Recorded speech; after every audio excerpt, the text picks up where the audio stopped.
Good morning. I want to continue what I was talking about yesterday.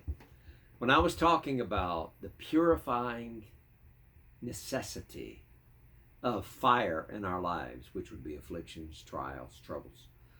And God said it's necessary because it burns up that which is not beneficial and it gives us a greater reward in heaven. He says, I'm going to purify your faith. There's a reward waiting for you. And he said, I want to do everything down here to maximize what you get up there. Now, some people think, well, I just live as a Christian, rewards the same. And nowhere in the Bible does it say rewards are the same for everybody.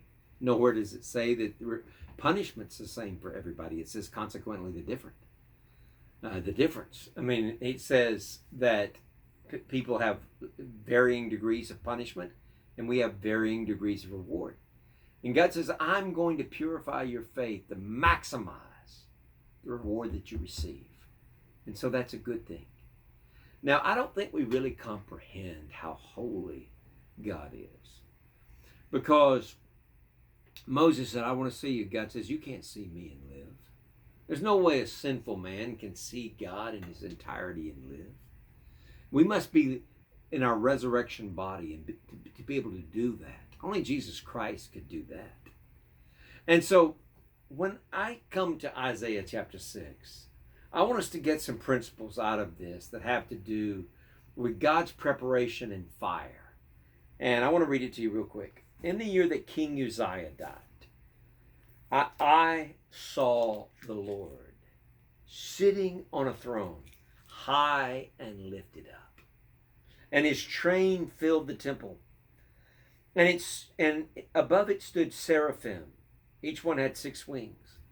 And with 2 he covered his face, with 2 he covered his feet, 2 he flew. And one cried to another, Holy, holy, holy is the Lord of hosts. The whole earth is full of his glory. And the post of the door was shaken by the voice of him who cried out. Oh, to have been there. To have experienced what Isaiah saw would have been unbelievable. It meant the post of the place was shaking in this throne room that he was seeing in this vision. Now, when I try to wrap my mind around that, and it's talking about them saying holy, and the Hebrew word for holy, kadosh. Kadosh, kadosh, kadosh. As if he were listening to these beautiful, pristine creatures, and in fact he was, that were crying out holy and covering their face and covering their feet. And the only way that he could be of service to God, he recognized, for I am undone. You see, King Uzziah had been king for 52 years, and now this seat was empty. Many times in this purification process, God will empty a seat in your life. It may be a mate. It may be a father or a mother. It may be some kind of security. God forbid, it might even be a child. It could be some kind of incredible disaster. But it's not meant to hurt you. It's meant to help you. You say, well, it sure hurts. God never said it would not hurt. God hurt on the cross for us, remember. Now, where do we come in with this? Because Isaiah said, I've seen the king, I'm undone. Then one of the seraphim flew to me, having in his hand a live coal, which he had taken from the tongs of the altar. And he touched my mouth with it and said, Behold, this has touched your lips. Your iniquity is taken away. Your sin is purged.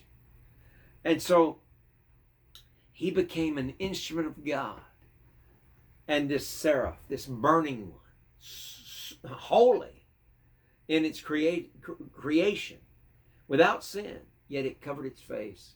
And he took this purifying fire and touched his tongue, and he said, now you're a ready instrument.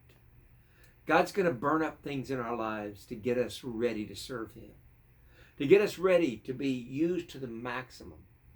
He's going to burn things up, and that's not a bad thing. It's a good thing. And so we turn around, even though it's painful sometimes, we say, thank you, God, because you don't do anything to me without a wise motive, out of perfect omniscience. You're giving to me. You're not taking from me.